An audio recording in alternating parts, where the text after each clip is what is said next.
এবার আন্তর্জাতিক প্রসঙ্গ। অস্থির নেপাল, স্থির হতে না হতেই আবারও আন্দোলনের হাওয়া বইছে কাঠমান্ডুতে। রাজনৈতিক সংকট রূপ নিয়েছে নতুন পর্বে। এবার দেশটির অন্তর্বর্তীকালীন সরকারের প্রধানমন্ত্রী সুশীলা কারকিওর পদত্যাগ চাইছেন জেনজিরা।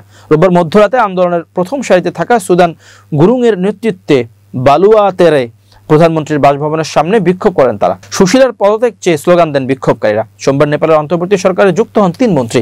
এদিন দুপুরে শীতল নিবাসে আয়োজিত বিশেষ অনুষ্ঠানে শপথ নেন তারা। রোববার মধ্যরাতের কিছু আগেই এই অনুমোদন দেন সুশীলা। আর এতেই ঘটে বিপত্তি। আবারও ক্ষিপ্ত হয়ে ওঠেন তরুণরা। অভিযোগ, তাদের সঙ্গে পরামর্শ না করেই মন্ত্রিসভার সদস্যদের নিয়োগ দিয়েছেন সুশীলা। কাঠমান্ডু পোস্টের দেয়া তথ্যে বিক্ষোভকারীরা বলেছেন, তরুণদের সঙ্গে পরামর্শ না করে মন্ত্রিসভা সম্প্রসারণের বিরুদ্ধে বিক্ষোভ করা হয়েছে। গুরুং ক্ষোভ প্রকাশ করে বলেছেন, আমরা যদি আবার রাস্তায় নামি কেউ আমাদেরকে থামাতে পারবে না। আমরা যেখান থেকে নেতা বসিয়েছি সেখান থেকেই তুলে ফেলবো। তিনি অভিযোগ করে বলেছেন, অ্যাডভোকেট ওম প্রকাশ আরজাল ভেতর থেকে নিজেকে স্বরাষ্ট্রমন্ত্রী বানাচ্ছেন। এতে গত কয়েক সপ্তাহের বিক্ষোভে হতাহতের স্বজনদেরও সঙ্গে এনেছিলেন গুরুং।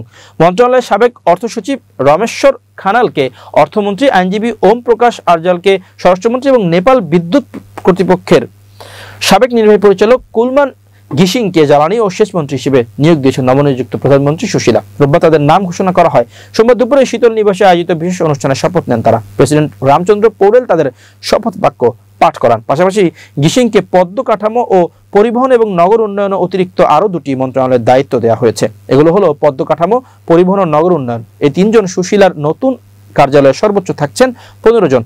স্বরাষ্ট্র ও আইনমন্ত্রী ওম প্রকাশ আরজাল, সুপ্রিম কোর্টের আইনজীবী ওম প্রকাশ আরজালকে স্বরাষ্ট্র ও আইন মন্ত্রণালয়ের দায়িত্ব দেওয়া হয়েছে।